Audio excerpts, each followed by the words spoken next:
आप सभी को नमस्कार। आज के सत्र में आपका स्वागत है। आज के सेशन में हम लोग करने वाले हैं इंडिया का करंट अफेयर और टॉप 50 एमसीक्यूज होने वाले हैं। इससे पहले कल की वीडियो में हमने सीजी का किया हुआ था, तो आप मेक श्योर करिएगा उसको जरूर देख लीजिएगा, क्योंकि ये उसके बाद का पार्ट है। ये भी हमारे टेस्ट सीरीज का ही हिस्सा है। टेस्ट सीरीज नंबर 10 सीजीपीएससी का जो चल रहा है उसी का ये डिस्क्रिप्शन वीडियो है, एक हिसाब से आप बोल सकते हैं। तो आपको अगर टेस्ट सीरीज एक बार के लिए चेकआउट करना है तो फर्स्ट कमेंट से जाकर के उसे आप चेकआउट कर सकते हैं।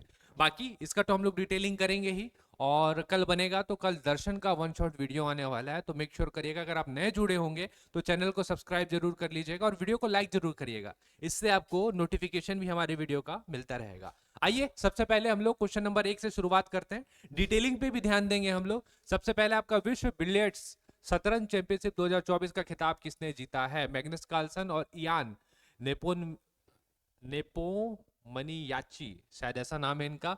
मैग्नस कार्लसन और फबियानो करुआना, इयान नेपोमयाची और डिंग लिरेन, और मैग्नस कार्लसन और हिकारू नाकामुरा।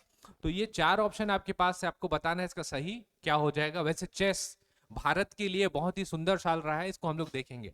पहले तो आप इसका आंसर करिए। विश्व बिलियर्ड्स शतरंज चैंपियनशिप मैग्नस कार्लसन और उसके अतिरिक्त इयान। इयान बस याद रखिए, काफी रहेगा।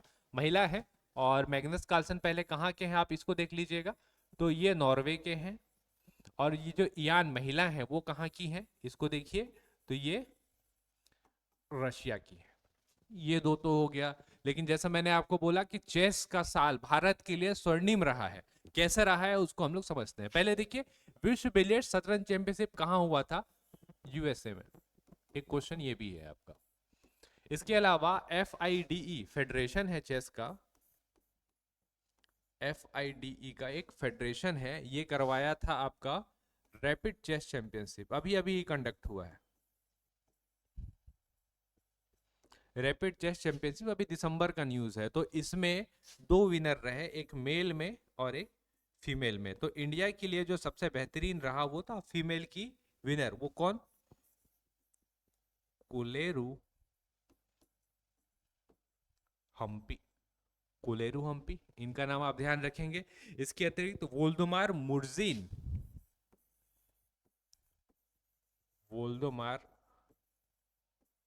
मुर्जिन, ये मेल का विनर। अब ये आपको क्यों रखना है? कोलेरू हम्पी तक तो चलिए ठीक है, आप यहां तक याद रखेंगे। जो रैपिड चेस चैंपियनशिप है जो अभी कंडक्ट हुआ, इसको देखिए। यहाँ पे मैग्नस कार्लसन जो है, जींस वाले इंसिडेंट के लिए बहुत ज्यादा चर्चा में था। एक मैच के दौरान मैग्नस कार्लसन जींस पहन के आ गए थे। तो यहाँ पे जो ऑर्गेनाइजेशन है, ऑर्गेनाइजेशन उसने क्या बोला कि आप जीन्स पहन के नहीं आ सकते क्योंकि ये कोड ऑफ कंडक्ट के बाहर का, आपको फॉर्मल में होना था। तो यहाँ पे बोले कि मैं इसमें कंफर्टेबल हूँ, मैं इसमें खेलना चाहता हूँ, इससे मेरे गेम का क्या लेना देना। तो उसके बाद उनको फाइन लगाया गया। फाइन लगाया गया, शायद 6 पॉइंट आसपास कुछ हो चुका था मैग्नस कार्लसन के यहाँ पे। फाइन लगाया गया। उसके बाद अगले राउंड पे मैग्नस कार्लसन क्या बोलते हैं कि मेरे को खेलना है नहीं, और अपना नाम विड्रॉल कर लिए FIDE की रैपिड चेस चैंपियनशिप में। इसी वजह से ये वोल्डेमोर मुर्जिन जो है ये जीते हैं, क्योंकि इनका आप रैंक जब चेस में देखेंगे ना, शायद 150 के करीब कोई रैंक में रहा है। तो इस वजह से ये आपका चर्चा में रहा। बाद में FIDE जो फेडरेशन है चेस की, इसने एक नया कंडक्ट रूल जो है पास किया यहाँ पे, कि कोई प्लेयर है वो फॉर्मल ड्रेस के अतिरिक्त ऐसा ड्रेस भी पहन सकता है जो आपके फॉर्मल से मैच खाता है, मतलब जीन्स वगैरह पहुंचा पहना जा सकता है। और ये भी कारण इस वजह से था क्योंकि मैग्नस कार्लसन ने बोल दिया था कि अगले साल का मैं विश्व ब्लिट्ज शतरंज चैंपियनशिप में मैं भाग ही नहीं लूंगा। अब मैग्नस कार्लसन समझ रहे हैं आप, विराट कोहली वाला हाल है, खेलेगा नहीं तो फिर कैसा आएगा? जब वर्ल्ड चेस चैंपियन आपका बाहर हो जा रहा है तो फिर होना क्या है आपको पता ही है ना। तो इस वजह से ये बहुत ज्यादा FIDE का रैपिड चेस चैंपियनशिप चर्चा में रहा। इसके अतिरिक्त और आपको बड़ा न्यूज पता है, चेस चैंपियनशिप हुआ है इस बार, चेस चैंपियनशिप, और इसके विनर हमारे रहे हैं डी गुकेश। डी गुकेश। और ये चेस चैंपियनशिप कहाँ हुआ इसको भी देख लीजिए। FIDE का रैपिड चेस ये भी USA में हुआ था, ये भी आपको ध्यान रखना है। ये हो गया। और चेस चैंपियनशिप जो है ये हुआ था हंगरी, हंगरी बुदापेस्ट में हुआ था। और विनर थे डी गुकेश। रनर अप आपको पता होना चाहिए। रनर अप जो थे वो थे डिंग, चाइना के हैं, डिंग, ये थे आपके रनर अप। तो ये हो गया एक चीज। और क्या एक इंफॉर्मेशन हमारे पास बच रही है? वो है चेस ओलंपियाड।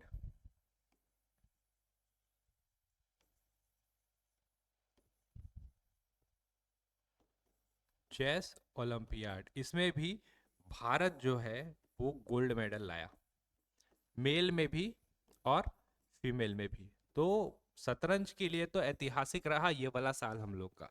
ठीक है, इस चीज को हम लोग याद रखेंगे। अब वैसे चेस ओलंपियाड जो हमने ये वाला देख रहे हैं, इसको देख लीजिए एक बार। ये ये चेस ओलंपियाड ये हुआ था आपका बुदापेस्ट में, ये वाला नहीं है। जो चेस चैंपियनशिप मैंने आपको बताया है सिंगापुर में हुआ है। ये यहाँ पे थोड़ा सा गलत लिखा गया, इसको सुधार लेते हैं हम लोग।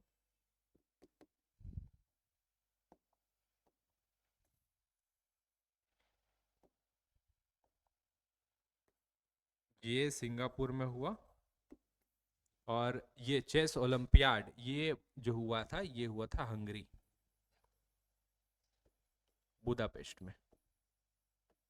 बुदापेस्ट में। तो एक ही क्वेश्चन में बहुत सारे क्वेश्चन कवर हो गया। क्या क्या हुआ?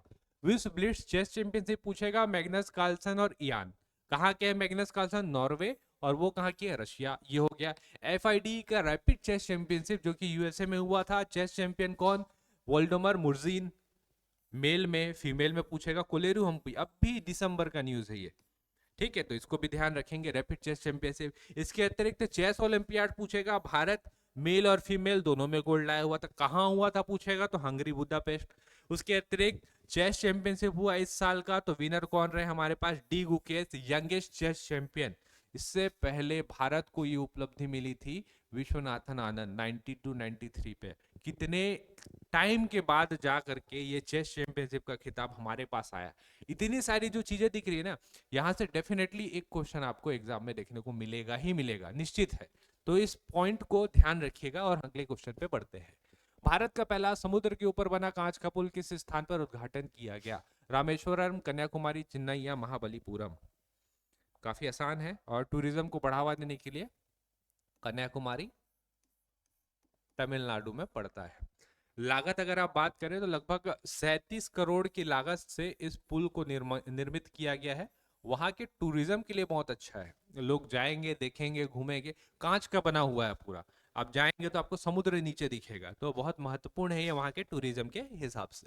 अगला, भारत के किस पूर्व प्रधानमंत्री ने भारतीय रिजर्व बैंक के गवर्नर के रूप में कार्य किया है? ऑप्शन देखिए, इंदिरा गांधी, राजीव गांधी, डॉक्टर मनमोहन सिंह, या लास्ट है आपके अटल बिहारी वाजपेयी। तो इसके ऊपर तो मैंने शॉर्ट भी बनाया था, डॉक्टर मनमोहन सिंह इसका सही आंसर हो जाएगा। अब लेकिन कब से कब तक काम किया है ये ज्यादा जरूरी हो जाता है, इससे भी क्वेश्चन बन सकता है। 82 से 1985, इस टाइम पे ये भारत के गवर्नर है ना, भारत के गवर्नर के रूप में, आरबीआई के गवर्नर के रूप में इन्होंने कार्य किया। बाकी और कुछ कुछ चीजें हैं डॉक्टर मनमोहन सिंह से संबंधित, उसको भी देखते हैं। यहाँ पे हम लोग लेके चलेंगे। सबसे पहले वित्त मंत्री, ये वित्त मंत्री रहे 1991, न्यू इकोनॉमिक पॉलिसी जिसमें हमने एलपीजी इंट्रोड्यूस किया, वहां पे ये वित्त मंत्री थे। सबसे बड़ी उपलब्धि तो इनकी एक और है कि ये पीएम रहे हैं, भारत की भी उपलब्धि रही है, और 2 टर्म के लिए पीएम रहे, 2004 से 2009, और दूसरा जो है 2009 से 2014, 2 टर्म के लिए ये पीएम रहे। एक और चीज है इससे संबंधित क्वेश्चन, कि ये पीएम रहे, राज्यसभा से पीएम बनने वाले भी व्यक्ति हैं, तो आप इस पॉइंट को भी यहाँ पे आप ध्यान रखेंगे। ये हो गया। यूजीसी का नाम आपने सुना होगा, यूजीसी के ये अध्यक्ष रहे। सारी बड़ी चीजें मैं बता देता हूं आपको। यूजीसी के अतिरिक्त अगर हम लोग चले तो योजना आयोग, प्लानिंग कमीशन होता है, प्लानिंग कमीशन। अब प्लानिंग कमीशन के ये उपाध्यक्ष रहे। और एक और लास्ट चीज रह गया इनका, जो सबसे बड़ी उपलब्धि में से एक है, वो है यूनाइटेड नेशन का conference on trade and development, इसके सचिव भी रहे हैं ये आपको दिख रहा है, United nation conference on trade and development, इससे सीजीपीएससी ने उठा करके क्वेश्चन पूछा हुआ है।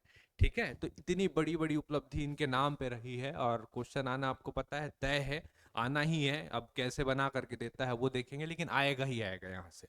अगले क्वेश्चन की तरफ हम लोग बढ़ेंगे। आईसीसी पुरुष चैंपियनशिप चैंपियंस ट्रॉफी 2025 की मेजबानी कौन सा देश करेगा? Bharat, Australia, Pakistan, England? पाकिस्तान करेगा, हालांकि इनको मिलना नहीं चाहिए था, लेकिन रोटेशन में चलता है इस वजह से मिल जा रहा है। भारत आपत्ति नहीं दर्ज कराया गया 26/11 के बाद से, तो हम लोग खेल ही नहीं रहे, इनके साथ कोई भी बायलैटरल सीरीज हुआ ही नहीं है। लेकिन भारत ने क्या आपत्ति दर्ज की? जी हाँ, डेफिनेटली आपत्ति दर्ज की। क्यों की पता है? क्योंकि हमारे पास बीसीसीआई है। और एक चीज और, हम लोग को बोला गया था कि पाकिस्तान में जाकर के हम लोग मैच खेलेंगे, हम लोग बोले नहीं खेलना है ना, हम खेलेंगे ही नहीं। अब इंडिया नहीं खेलेगा तो आईसीसी का क्या होगा आपको पता है।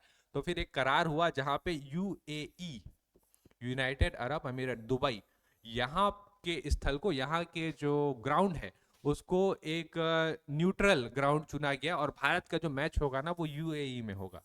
तो भारत बोला हम विड्रॉल कर रहे हैं। क्यों? क्योंकि हमारे पास पैसा है, बीसीसीआई सबसे अमीर क्रिकेट बोर्ड है, हम नहीं आएंगे तो क्रिकेट का कुछ नहीं होगा, ये वाली स्थिति है। तो भारत का खेलना जरूरी था, और भारत के लिए स्पेशल यूएई। तो ये होता है बीसीसीआई और बीसीसीआई का पावर।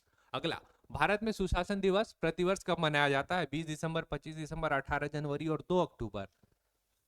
25 दिसंबर इसका सही आंसर हो जाएगा। 25 दिसंबर को हमारे पूर्व प्रधानमंत्री अटल बिहारी वाजपेयी जी का, जी कर देते हैं डायरेक्ट, अटल बिहारी जी का जन्मदिन है, जन्मतिथि है। सुशासन दिवस, गुड गवर्नेंस डे भी इसको बोलते हैं, इस नाम से इसको मनाया जाता है। और कोई डेट तो ऐसा दिख नहीं रहा। 2 अक्टूबर गांधी जयंती होती है, और लाल बहादुर शास्त्री जयंती भी होती है, ये भी आपको पता ही है। इसके अतिरिक्त और कुछ है यहाँ नहीं। अगले क्वेश्चन की तरफ हम लोग बढ़ेंगे। भारत में राष्ट्रीय उपभोक्ता दिवस प्रतिवर्ष कब मनाया जाता है? 1 दिसंबर, 24 दिसंबर, 1 जनवरी या 2 अक्टूबर? तो 2 अक्टूबर का डेट तो नहीं है, ये आप जान रहे हैं। इसका सही डेट है 24 दिसंबर। 1 दिसंबर को क्या होता है? इस दिन विश्व एड्स डे मनाया जाता है। जागरूकता फैलाना है इस बीमारी से, है ना। HIV एड्स इसको बोला जाता है, ह्यूमन इम्यूनिटी को खराब कर देता है। तो ये बीमारी के खिलाफ जागरूकता बढ़ाने के लिए 1 दिसंबर को AIDS day, world AIDS day मनाया जाता है। अगले क्वेश्चन पे आइए। दिसंबर 2024 में संयुक्त राष्ट्र आंतरिक न्याय परिषद, ये जो है यूनाइटेड नेशन की ऑर्गेनाइजेशन है, यूएनओ का ही एक ऑर्गेनाइजेशन है, के अध्यक्ष के रूप में किसे नियुक्त किया गया है? आंतरिक न्याय परिषद मतलब यूएनओ को आंतरिक रूप से परामर्श सलाह देना और आंतरिक रूप से लीगल चीजों के ऊपर काम करने के ऊपर ये ऑर्गेनाइजेशन है। और अध्यक्ष कौन? कोई एक भारतीय, न्यायमूर्ति दीपक मिश्रा, न्यायमूर्ति रंजन गोगोई, न्यायमूर्ति मदन बी लोकुर और न्यायमूर्ति शरद बोबडे। तो इसका सही आंसर है न्यायमूर्ति मदन बी लोकुर, इसका सही आंसर हो जाएगा। अब जब यूएनओ का बात ही कर रहे हैं हम लोग, तो यूएनओ के जो सेक्रेटरी है, सचिव है, इनको कैसे भूल सकते हैं आप? शॉर्ट में लिख रहे हैं एंटोनियो गुटेरस। एंटोनियो गुटेरस इसके सचिव हैं, इनका नाम भी आप ध्यान रखेंगे, कहीं ना कहीं पूछ सकता है।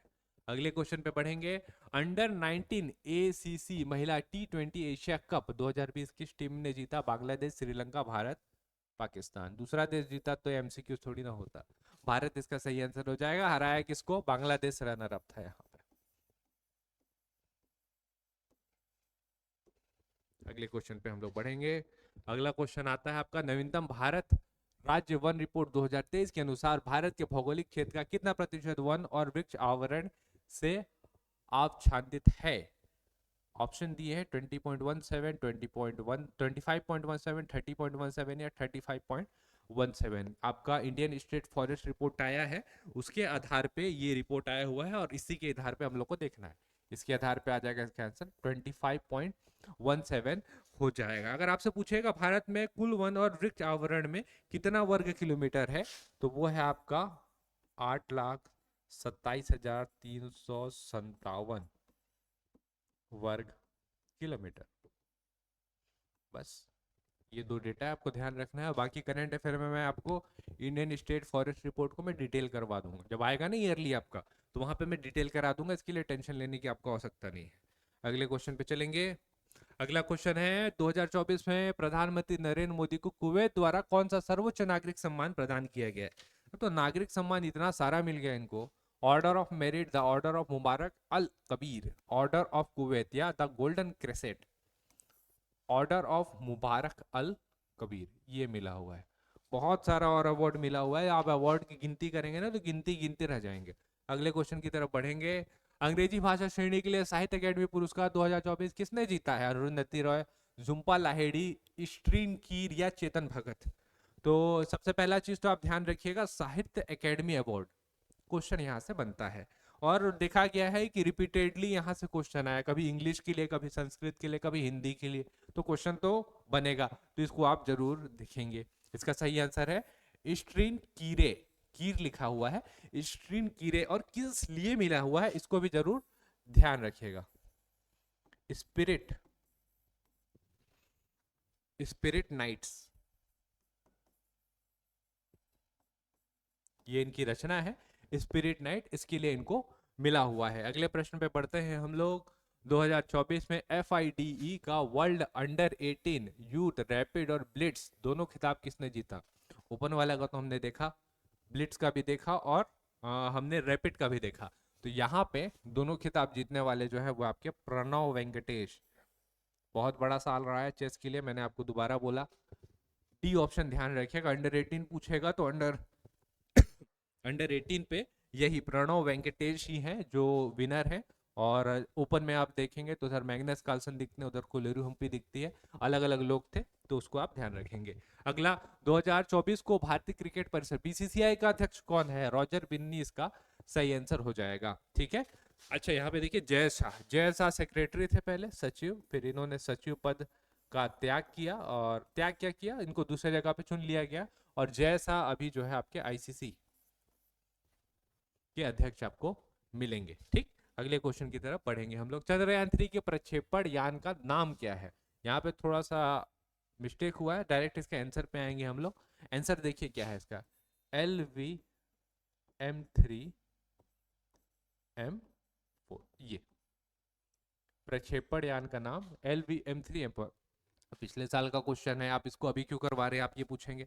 5-6 महीने बाद वापस भी तो आना था इनको, तो अभी ये वापस आया हुआ है चंद्रयान 3, है ना? तो इस वजह से किस यान से इसको भेजा गया था वो जरूरी हो जाता है। ये भी जरूरी हो जाता है कि कब ये वहां पे पहुंचा था मून में, तो डेट है आपका 23 अगस्त, 23 अगस्त को पहुंचा हुआ था।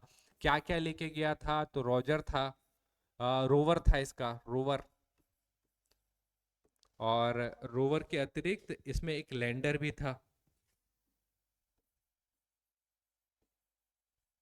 लैंडर का नाम था विक्रम, और रोवर का नाम था प्रज्ञान। तो ये इसलिए जरूरी हो जाता है। ठीक है, अब ये उतरा कहाँ? तो दक्षिणी ध्रुव में उतरा है, इसको जरूर ध्यान रखिएगा, इससे क्वेश्चन अगर नहीं बना है तो बनेगा। मून के दक्षिणी ध्रुव में उतरा है, और यहाँ पे सॉफ्ट लैंडिंग करने वाला पहला देश है। ऐसा कोई देश आज तक, अमेरिका तक अटेम्प्ट नहीं कर पाया था, भारत ने अटेम्प्ट करके दिखाया उसको दूसरे अटेम्प्ट में ही, है ना? और हमारा बजट भी उतना ज्यादा नहीं था फिर भी। आइए, 43rd क्रमांक का भारतीय अंतर्राष्ट्रीय व्यापार मेला 2024 का विषय क्या था? आत्मनिर्भर भारत, डिजिटल इंडिया, 2047 में विकसित भारत और मेक इन इंडिया। इस साल अगर आप बजट देख लीजिए या व्यापार मेला देख लीजिए या भारत का बजट देखिए, छत्तीसगढ़ का बजट देखिए, एक ही चीज में हम लोगों ने काम किया है, 2047 में विकसित भारत। ये कहाँ हुआ था अगर आपसे पूछता है तो करिए, न्यू दिल्ली, न्यू दिल्ली में इसका आयोजन कराया गया था। अगले प्रश्न पे आते हैं हम लोग। 2028 में लॉन्च होने वाला इसरो के आगामी शुक्र मिशन का नाम क्या है? चंद्रयान, मंगलयान, शुक्रयान, आदित्ययान? शुक्रयान। इस साल देखिएगा 2025 में ना इसरो और बड़े बड़े चीजों को लॉन्च कर रहा है, बड़े बड़े योजनाएं कर रहा है। तो इस साल इसरो का जो भी जितना भी उपलब्धि रहेगा हम लोग उसको आप कवर करेंगे कंटिन्यू बेसिस पे। आइए, वर्तमान समय में राष्ट्रीय मानव अधिकार आयोग के अध्यक्ष कौन है? न्यायमूर्ति राम सुब्रमण्यम, न्यायमूर्ति अरुण कुमार मिश्र, न्यायमूर्ति रंजन सारंगी, इनमें से कोई नहीं।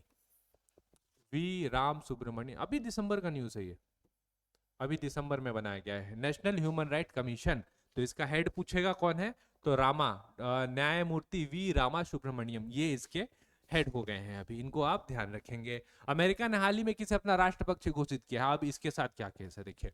अमेरिका का जब आप फ्लैग देखेंगे या आप उनकी स्पिरिट देखेंगे या अलग अलग जगह देखेंगे तो इस पक्षी के बारे में आपको बार बार देखने को मिलेगा, लेकिन आज तक उसने इनको राष्ट्र पक्षी नहीं घोषित किया था। वो है कौन? Billed eagle. बाइल्ड लिखा हुआ है कहीं कहीं पे, बॉल्ड मिलेगा। आप देखे होंगे एक ईगल रहता है जिसका सर पे बहुत कम बाल रहता है, वो वही है, ये बाइल्ड ईगल अमेरिका का है और इसको इन्होंने राष्ट्र पक्षी घोषित किया है। आईसीसी ने अपना नया अध्यक्ष किसे चुना है? जय शाह। सबसे कम उम्र के बाय द वे अध्यक्ष बनने वाले व्यक्ति हो गए हैं जय शाह, है ना। अगले क्वेश्चन पे बढ़ेंगे हम लोग। श्री गिरीश चंद्र मुर्मू के पश्चात भारत के नए नियंत्रक एवं महालेखा परीक्षक कौन होंगे? संजय मूर्ति, अरुण गोस्वामी, सचिन सौरभ या अरुंधति सोनी? आपको बताना है इसका सही आंसर क्या हो जाएगा। चलिए इसका सही आंसर हम लोग देखते हैं। इसका सही आंसर है आपका संजय मूर्ति। और संजय मूर्ति कौन से क्रमांक के होंगे? 15 क्रमांक के होंगे। गिरीश चंद्र मुर्मू जी कौन से क्रमांक के थे? 14 क्रमांक के थे। इसको हम लोग 2 बार क्यों देखे, क्यों हम लोग इसको देख रहे हैं? तो सबसे पहला चीज आपको बता दूं, गिरीश चंद्र मुर्मू जी ये जब बने थे ना तो क्वेश्चन आया था सीजीपीएससी में कि कौन से क्रमांक के हैं, 14 क्रमांक के थे। और अभी अगर ये बने हैं तो संभवतः संभव है कि संजय मूर्ति जी से भी क्वेश्चन आ सकता है कि 15वें क्रमांक के हैं, है ना। ये करके क्वेश्चन आ सकता है। अगले क्वेश्चन पे बढ़ेंगे हम लोग। गुरु घासीदास और तमोर पिंगला को भारत का टाइगर रिजर्व घोषित किया गया है, क्रमांक क्या होगा? 53, 54, 55, 56? 56 इसका सही आंसर हो जाएगा। और अगर आपसे टाइगर रिजर्व की बात करेगा तो अभी टोटल अपने पास 58 है, 58 है। और जो अभी लास्ट बना है वो एमपी का एक सेंचुरी है,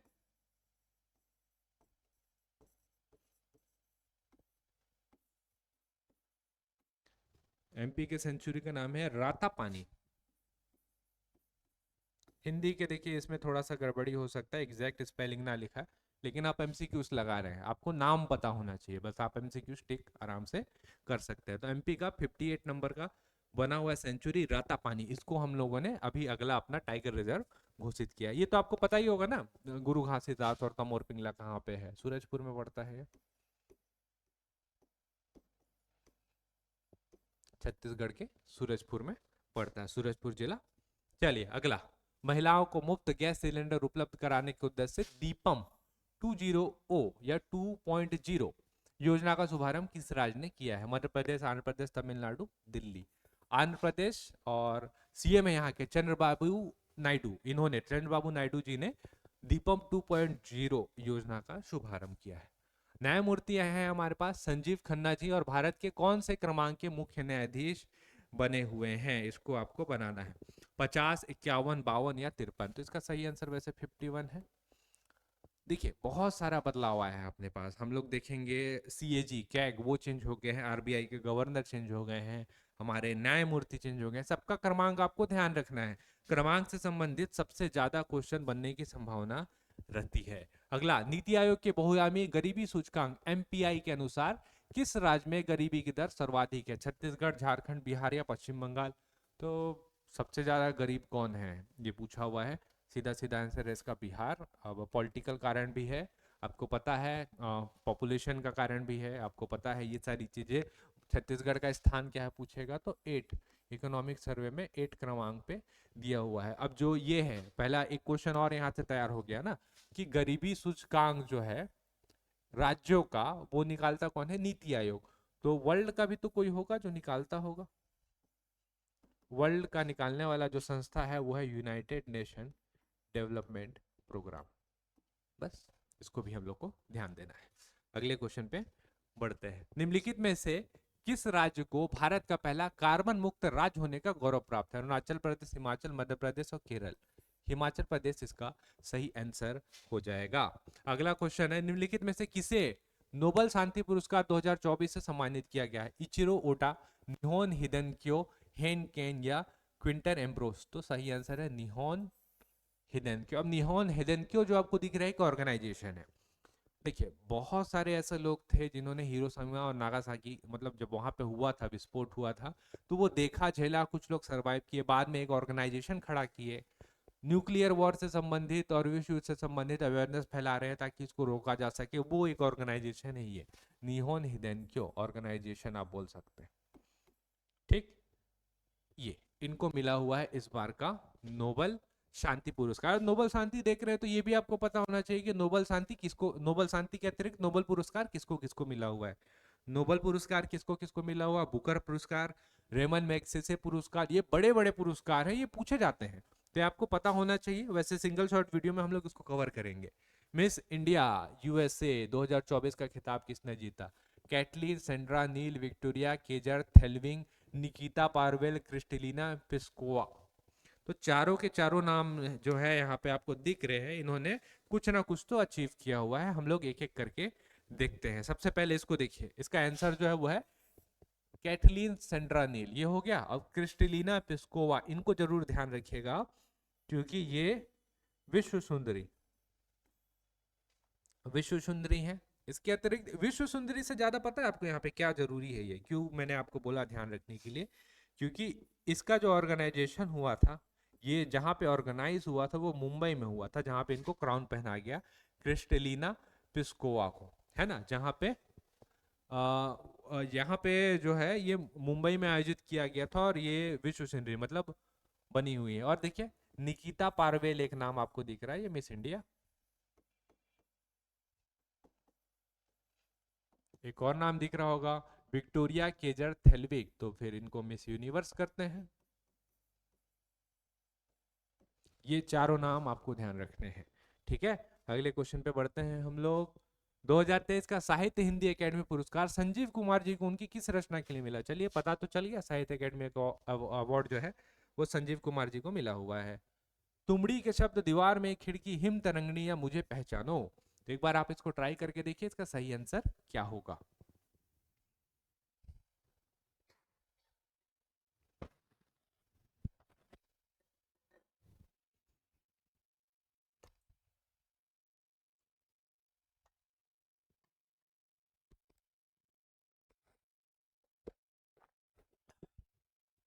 चलिए, इसका जो सही आंसर है वो है वैसे आपका मुझे पहचानो। जैसा कि मैंने आपको बोला कि साहित्य अकेडमी अवार्ड जो है अलग अलग भाषाओं में मिलता है, लेकिन मुख्य भाषा जो है उसके लिए तो आपको पता ही होना चाहिए। तुमड़ी के शब्द, इसको ध्यान रखिएगा, पिछले साल जो था इस तुमड़ी के शब्द को मिला हुआ था। ये जो रचना है इसके लिए 2022 वाला मिला हुआ था। अभी वाला घोषणा हो गया, लेकिन जनरली क्या रहता है 23 वाला 24 में मिलेगा, 22 वाला 23 में मिलेगा, ऐसा करके चलता है, ठीक है। दीवार में एक खिड़की, याद आया, विनोद कुमार शुक्ल, इनको भी मिला हुआ है साहित्य हिंदी एकेडमी पुरस्कार इसमें, ठीक है। और हिम तरंगनी, माखनलाल चतुर्वेदी जी का नाम सुने,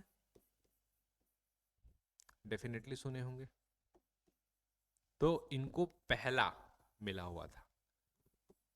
साहित्य एकेडमी अवार्ड की जब हम लोग बात करते हैं हिंदी एकेडमी अवार्ड का, तो माखनलाल चतुर्वेदी जी वो पहले व्यक्ति थे जिनको साहित्य एकेडमी अवार्ड मिला हुआ था हिम तरंगिणी के लिए, ठीक। अगले क्वेश्चन पे हम लोग बढ़ेंगे।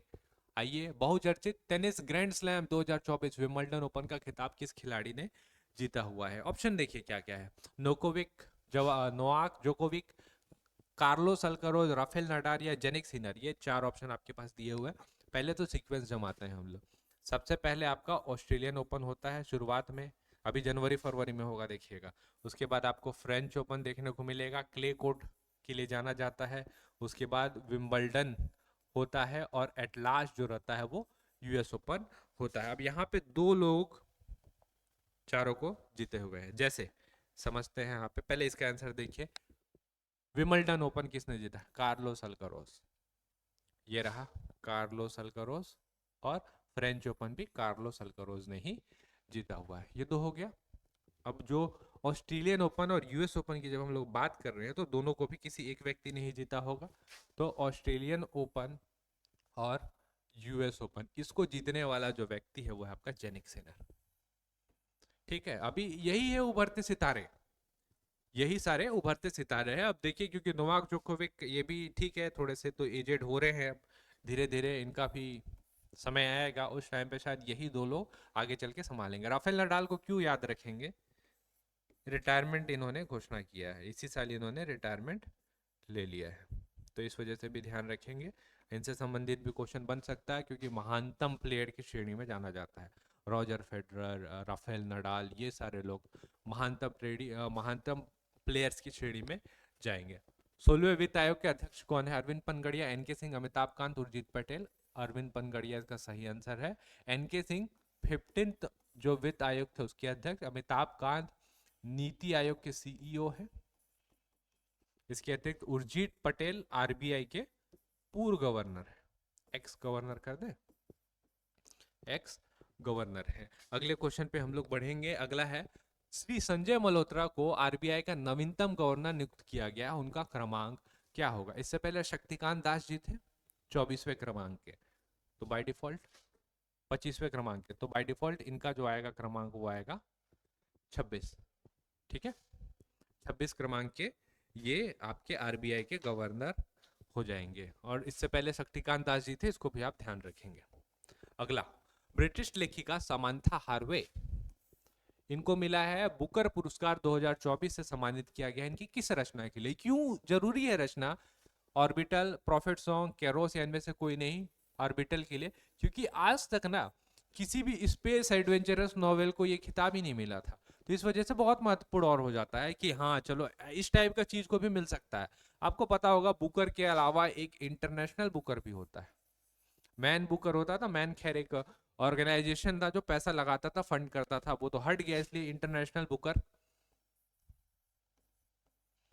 इंटरनेशनल बुकर प्राइज लेख रहता है और उसको ट्रांसलेट भी किया जाता है, तो मतलब दो लोगों में ये प्राइस बंटता है। तो इस बार मिला है कैरोस के लिए। अब कैरोस को लिखने वाले कौन है और उसको ट्रांसलेट करने वाले कौन है, इसको हम लोग देख लेते हैं। ठीक है, तो इसको लिखने वाले हैं जेनी एरपेनबेक,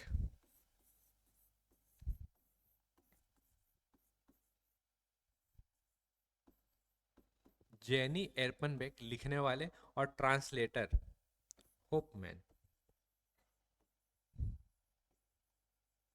ठीक, ये दो लोग हैं, इनको मिला इंटरनेशनल बुकर और बुकर प्राइज, दोनों आप समझ गए होंगे, जरूरी है, इसको तो याद रखना ही पड़ेगा। अगला है आपका श्रीमती फातिमा बीवी को उनके मरणोपरांत कौन सा पद्म पुरस्कार से सम्मानित किया गया? पद्म विभूषण, भूषण, पद्मश्री या दोनों? तो पद्म भूषण से सम्मानित किया गया है। अब इनको आपको क्यों याद रखना है? क्योंकि सुप्रीम कोर्ट की पहली महिला जज ये बनी है ना, तो ये बनी थी, और इस वजह से भी आपको ध्यान रखना है। और योगदान जरूरी है, मतलब आप देखेंगे जब हम लोग वुमेन एम्पावरमेंट का बात करते हैं, तो जब कोई वुमेन है ही नहीं सुप्रीम कोर्ट में, तो वुमेन एम्पावरमेंट कहाँ से आया? तो उस चीज को ये सिद्ध करते हैं कि हाँ हम कर सकते हैं, अपने मेहनत के बल पे यहाँ जा सकते हैं, इसलिए पद्म भूषण से इनको सम्मानित किया गया है। अच्छा, एक चीज और तो देखे ही नहीं हम लोग कि कितना इस बार मिला हुआ है, तो 5, 17, 110 ये क्रम है इस बार का। पद्म विभूषण 5, पद्म भूषण 17 और पद्मश्री 110, जिसमें से छत्तीसगढ़ के 3 व्यक्ति है, जिसको हमने लास्ट वीडियो में कवर किया हुआ है। अगला, विश्व आर्थिक मंच WEF के वैश्विक लैंगिक अंतराल अंतर सूचकांक 2024 में भारत 146 देशों में कौन से स्थान पे है? 127, 125, 129 या 131? आपको बताना है इसका सही आंसर क्या हो जाएगा। सही आंसर पहले करते हैं, डिटेलिंग में भी चलेंगे। 129 इसका सही आंसर हो जाएगा। देखिए ये जो है ना ये बहुत महत्वपूर्ण है, क्योंकि आप देखेंगे सॉरी, ये आप देखेंगे कि इस टाइप का जो सूचकांक है इससे क्वेश्चन आता है। तो एक और सूचकांक है जिसको हम लोग बोलते हैं हंगर इंडेक्स।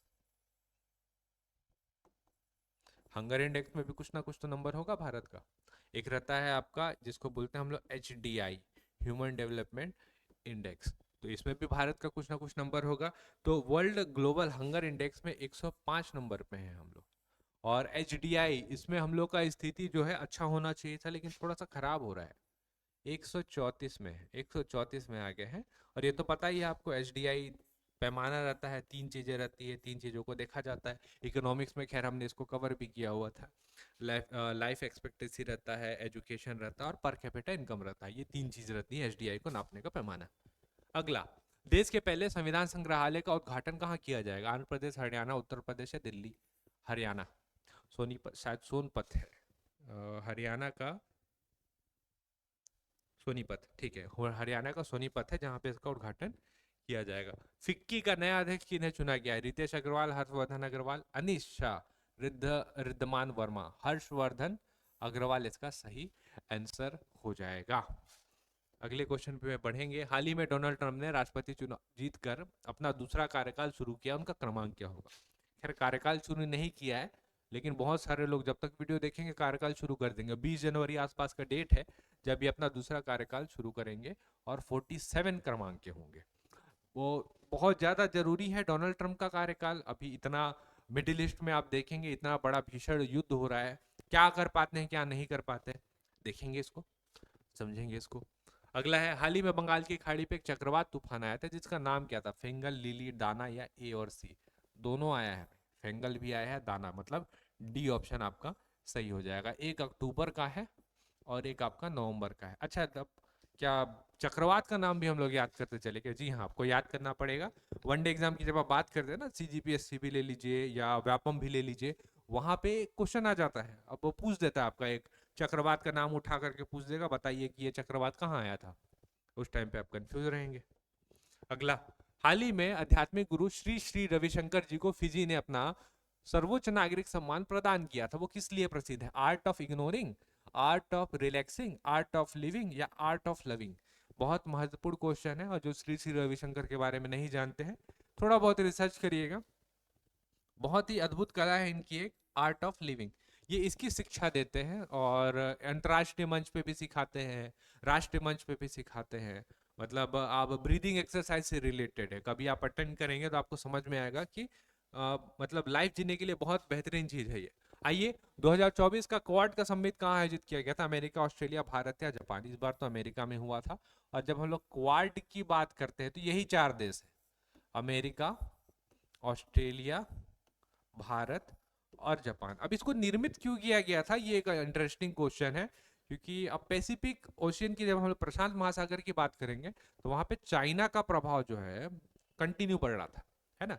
तो कुछ ना कुछ काउंटर करने के लिए तो चाहिए था। आप डायरेक्ट तो टारगेट नहीं कर सकते ना, आप ग्रुप बनाएंगे, टारगेट करेंगे, तब जाकर के वो पीछे हटेगा। तो मुख्य रूप तो यही था ये क्वाड को बनाने का, ठीक है। और Q2M2 बहुत सारे,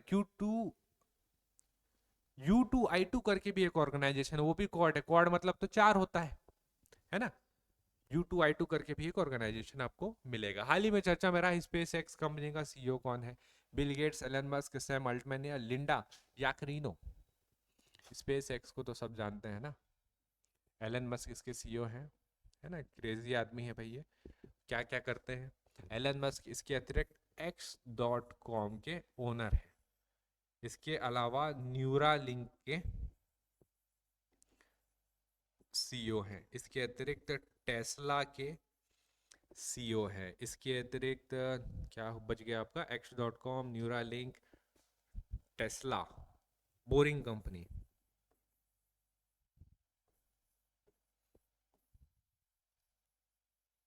बोरिंग कंपनी के भी CEO है। तो ये बड़ी बड़ी कंपनियां जो है ये हैंडल करते हैं। एक हिसाब से आप बोलेंगे कि मतलब वर्ल्ड में आप पावरफुल की कैटेगरी पे लेंगे तो टॉप 5 में आपको आराम से मिलेंगे। इतने तो दुनिया के सबसे अमीर आदमी भी है ना?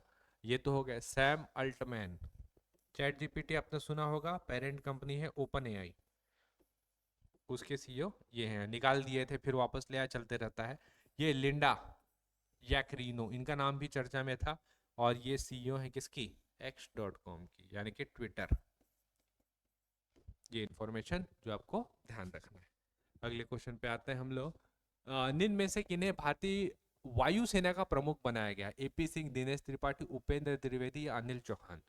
तो ये बहुत ही महत्वपूर्ण क्वेश्चन है, क्योंकि इससे हम लोग को ना एक और डिटेलिंग समझ में आएगा। वो डिटेलिंग क्या है उसको हम लोग देखते हैं। पहले इसका आंसर देखिए, AP सिंह इसका सही आंसर हो जाएगा, वायुसेना के प्रमुख। दिनेश त्रिपाठी एडमिरल, यानी कि जल सेना के प्रमुख।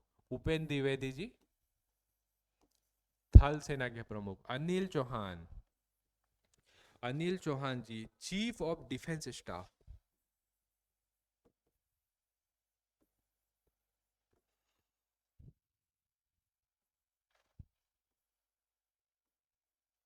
Shri Anil Chauhan ji chief of defence staff, ये सेकंड है।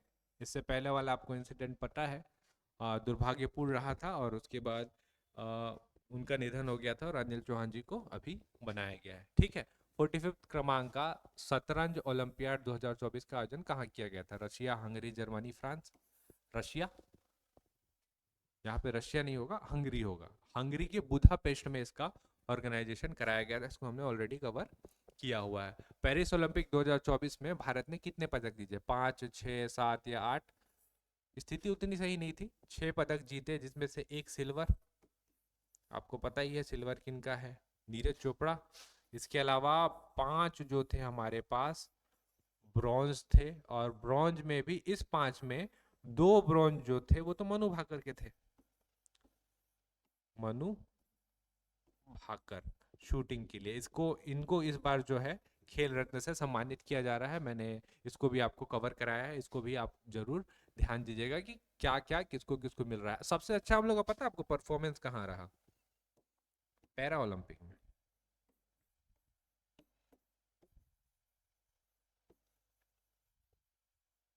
पैरा ओलंपिक में इस बार का हमारा प्रदर्शन शानदार रहा। अब पैरा ओलंपिक की जब आप बात करते हैं ना, तो पैरा ओलंपिक में हम लोग को क्या क्या मिला, कितना मिला, इसको हम लोग एक बार देखते हैं। 29 मेडल हासिल हुआ है इस बार। 29 मेडल हम लोग हासिल किए हैं।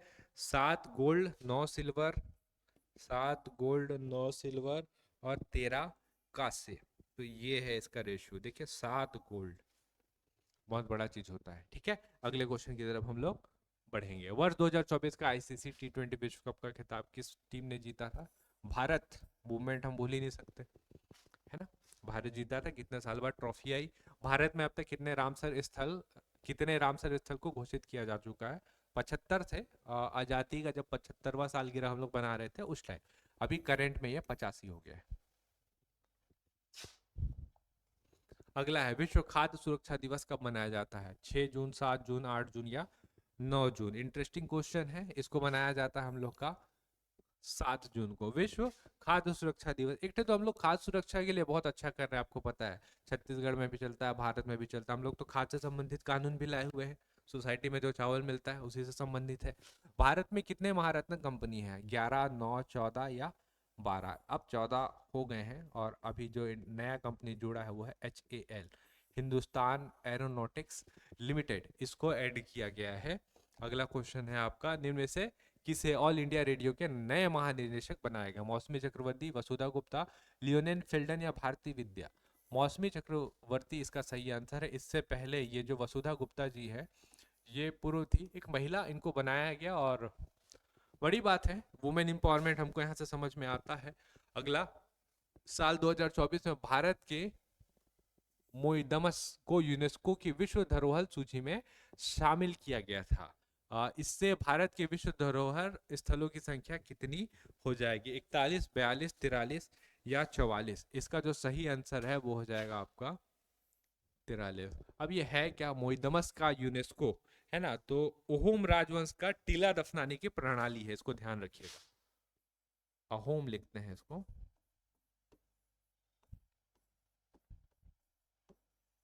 अहोम राजवंश का टीला दफनाने की प्रणाली है, इसको हम लोग क्या बोलते हैं? मोइदमस। ठीक है, मोइदमस यूनेस्को। ठीक है, 43 क्रमांक का है। तो ये जो है यहाँ पे हम लोग का 50 MCQ समाप्त होता है। आशा करता हूँ आपको पसंद आया होगा।